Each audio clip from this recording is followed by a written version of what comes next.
everybody, let's talk about how to deal with insubordination. If you're a job seeker and you're going to job interviews, especially if you're up for a supervisor position or manager position, or anything where you could be required to manage people or look after people, they may wish to test your people management skills in the job interview by asking you questions like, how do you deal with insubordination? Okay, this question is actually very, very similar to how do you deal with communication issues with employees, okay? And this week, I have a channel member who was good enough to send in a question about this. Here we have Alexander Quartas, or Quartas, if I'm saying that correctly. I'm usually never, I'm almost always never saying anybody's name correctly. I'm sorry for that. Anyway, Alexander says, good morning, Bill, or morning, Bill. Top of the morning to you. I have an upcoming development manager interview. And one question I've seen recruiters ask is, what would you do if an employee does not do what you told him to do on a deadline? Could you please give some advice on how to tackle this question? I don't want to say that I'd fire that person, but I also don't want to say that I won't do anything about that situation. Thanks in advance. Okay, well, excellent question, Alexander. You're absolutely correct.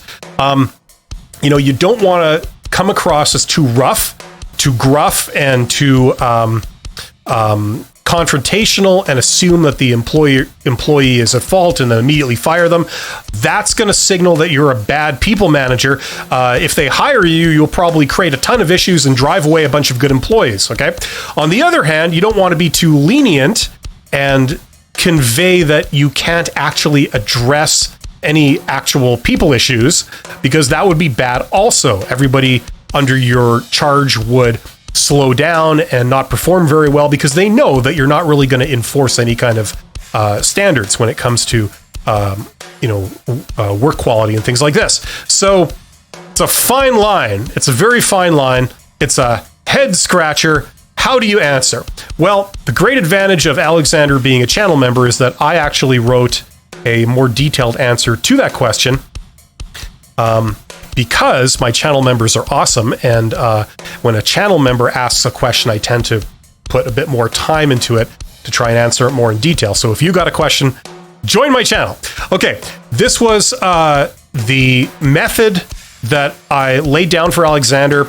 It's also the method I've used for 25, 30 years in managing people, okay? Whether you're at a supervisor level or you're all the way up at the executive level, it's the same process, okay? So this is what you do.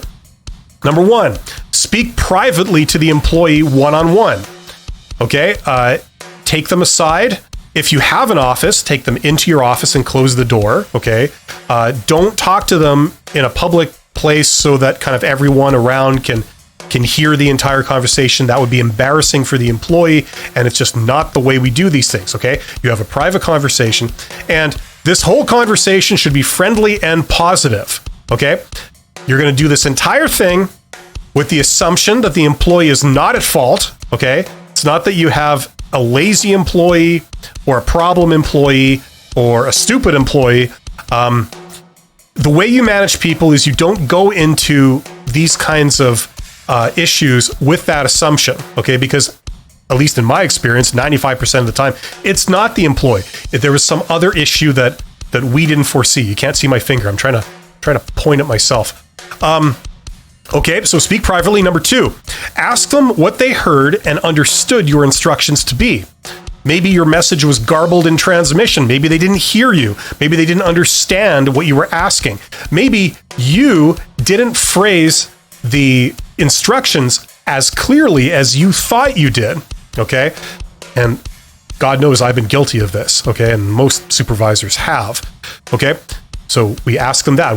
What did you understand? Get them to repeat it. That way you know what they understood. Number three, ask them if there was a problem or an external factor that interfered with them following your instructions, okay? Maybe something came up. Maybe it wasn't possible to do the thing that you asked them to do, okay? So we give the employee a chance to explain this, okay?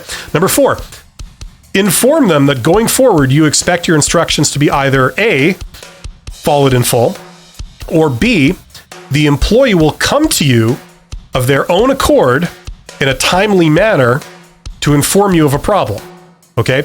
So you basically say like, look, what I need is I need people to follow my instructions. And if there's an issue, okay, if you can't do it or there's something preventing you from doing it, I need you to come to me, okay, as soon as you discover this and let me know, okay, and then we can address it. Okay, number 5, inform if you see what I'm saying, inform them that you can't have people ignoring this process since it makes it impossible for you to do your job. Okay, what I found is that when you're talking to people, instead of acting like the boss man and just laying down the law and saying, I need you to do this, what's a lot more helpful is to basically say like, look, my job is to, run this place or coordinate this place or whatever your job is. I can't do that if people are not following my instructions or if they're encountering problems and not telling me about it. Does that make sense? Okay, so that's usually a good way, at least in my experience, it's been a good way of phrasing this, okay? Number 6, like I just said, you say, does that make sense? Get them to come along with you on this. Or if they don't, you give them the opportunity to ask questions and you can hammer it out, okay? Get them to say yes to this, okay? If they say yes, great. If they have issues or questions, you address those. Any questions about this? Does this make sense? Ultimately, get them to say no, okay? So you make sure that they understand. Maybe they thought that for certain things, they listen to you, but for other things, they listen to a different person. You never know what issues there might be until you actually try and find out, okay? This is how we find out the issues so we can address them, okay? But you clear all that up, okay? Now, number 7, okay? If this is a first-time offense, if you've never had a problem with this employee before, okay, then this process ends here. It's all amicable, it's positive, you're working together, you respect each other, and you've addressed the issue and it shouldn't reoccur.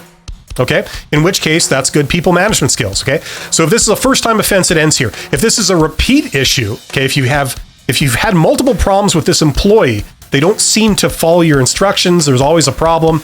Okay, then you would go into the official disciplinary procedure. Okay, every organization is going to have a disciplinary procedure.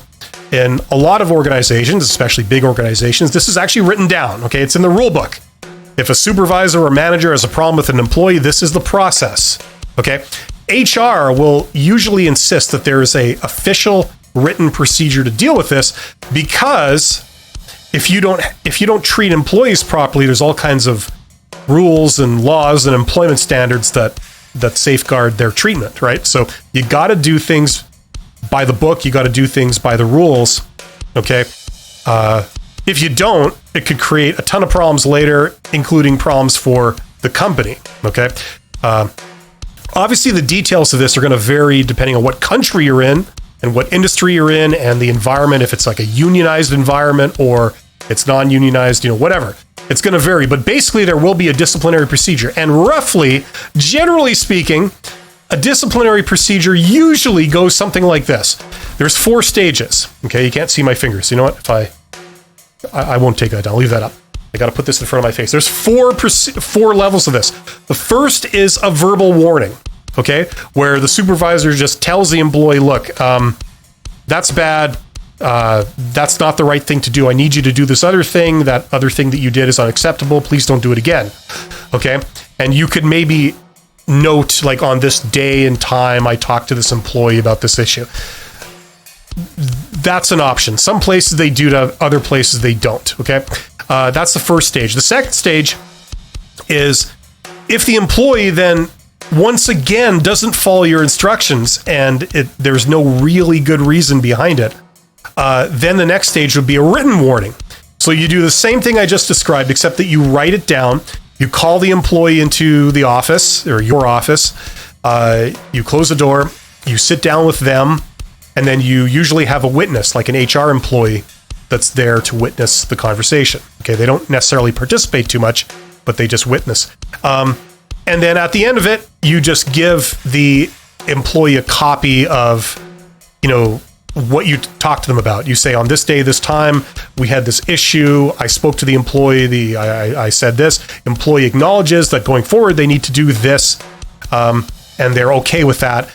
And then there's usually a place to sign your name and their name. You give them a copy, it goes in their file. Okay?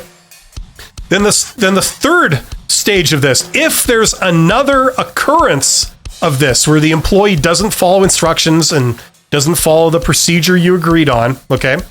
The third stage, generally speaking, is some kind of punitive action, some kind of punishment. So a lot of times that might take the form of unpaid time off. So we're going to send you home for a couple of days, no pay, right? You can come back and then we'll resume. Okay, that's kind of the third and sort of final thing that you would do under a lot of scenarios, when you have insubordination. And then the fourth step is termination. Okay, and by that time, if it does come to that, you have a paper trail. Okay, you've talked to the employee multiple times. You've explained what you need them to do, what the rules are. They've acknowledged it. They've got a copy of it in writing. They can't say, "Oh, I didn't know," right? So that's the official insubordination procedure. Okay, we don't want to go through that. We want to try and avoid going through that at all costs, right? Firing employees, terminating employees is the thing we want to avoid. It's expensive, it's unpleasant on a personal level, and it signals a failure of management more than it does a failure of the employee. I mean, if that employee was so bad, why did we hire them in the first place? We should have detected that, okay? Or if the employee is going through some issue, we need to be able to address the issue, okay? But either way, the way I've always looked at this, and I've learned from some of the greats here, they regard that as a failure of management, and I totally agree, okay? So anyway, that is the process for managing insubordination. It's also the process for managing miscommunication, okay? They're kind of practically the same thing. This is what you go through. So if you get asked this question in a job interview, obviously you don't need to go into quite as much detail as I've gone into here, but that's the full process. That's something that is, if you start explaining that, you go in with the assumption that it's not the employee. We don't jump to that. We jump to other more common reasons, which is, lack of clarity. There was a miscommunication. Maybe the employee was given conflicting instructions from somebody else. So we go in very positive. We talk it through. We give the employee an opportunity to voice their side of everything. And then we work with them to solve the problem. And that's great people management skills. We only resort to taking punitive action if necessary. And if we have to do it, we do it following the official procedure. We don't get our emotions involved. And, it's a process. It's a simple process like anything else. And it's only a last resort to go down that path. Okay, so hopefully that makes sense. Thank you for listening this long. I know I talk a hell of a lot. Sometimes it's a bit too much for some people, if you know what I'm saying. But thank you for watching. I wish you guys all the luck in the world. There are so many bad supervisors out there. There are so many bad managers out there. And one of the reasons I say this is because they don't follow this procedure. They're led by their feelings. They don't have like a brain-to-mouth firewall. If they're frustrated, they just voice it immediately to the people around them, which makes everybody around them feel great. And they don't understand the proper process for doing things like this. Okay, so hopefully that was helpful. If ever they ask you this type of question again, you'll be prepared. Thank you very much. Take care. Join my channel, and I'll see you later. Thank you.